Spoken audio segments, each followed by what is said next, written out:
lesz. Hát az biztos. Én azt gondolom, évek óta nem vártak ilyen mérkőzést. Ekkora csinnadrattával, mint ez. Na jön tehát Bob Sepp és Kunkli Tivadar egy táj mérkőzésen. Sepp azonnal ráveti magát a magyarra.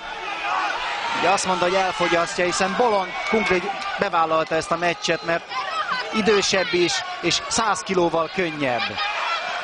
Igen, és Tivadar már csinál is, amit mondott. Csimpaszolja a Bob Seppre. A Bob Seppre tartani kell Tivadart, és ettől fárad, és mindenki tudja, hogy a Bob Seppnek nem rossz. Ez nem rossz. Ez jó a taktika. Tivadar meg fogja verni, hogy ha így marad pár perc múlva, a Bob Sepp nem fog levegőt kapni, és a Tivadar azt csinál, amit akar. Egészen hihetetlen képeket látunk. Ott van egy térd. És lenn van Bob Sepp. Lenn van a padlón. Mi történt vele? Elküldik Kunklit a semlegesbe, csak úgy lehetne számolni. Rázza a fejét. Rosszul esett? Megrándult valamiért? Rosszul esett, neki biztos.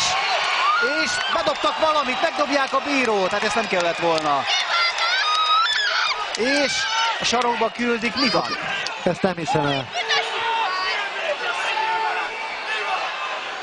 Döbben csend az arcokon. Mehet tovább.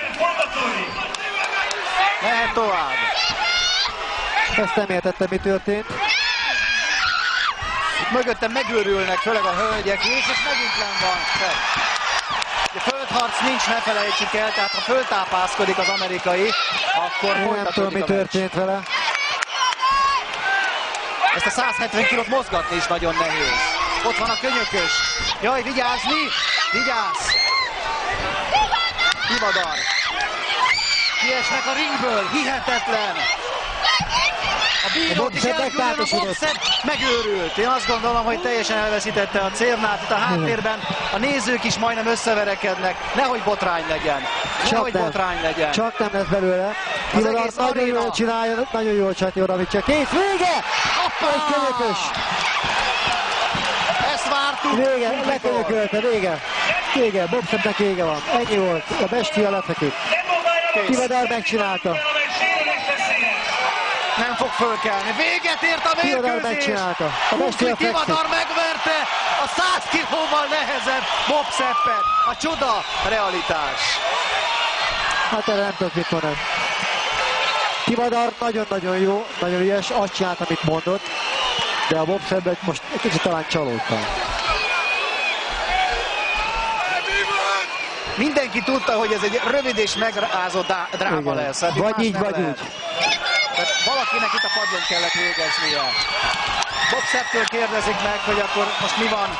Bob Sepp nem akar felállni. Kár lenne már a fel, mert nehéz lenne a ringből. 170 kilót nehéz cipelni.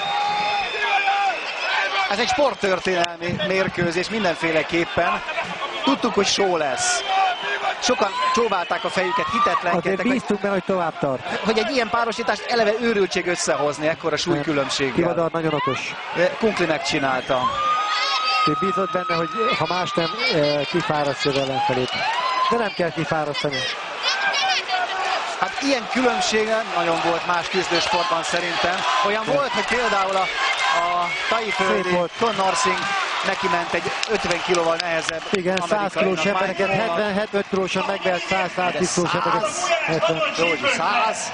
Na nézzük a lassítást. Mi történhetett az óriással? Egy könyökös. Ott van egy könyökös, ami után kifeküdt.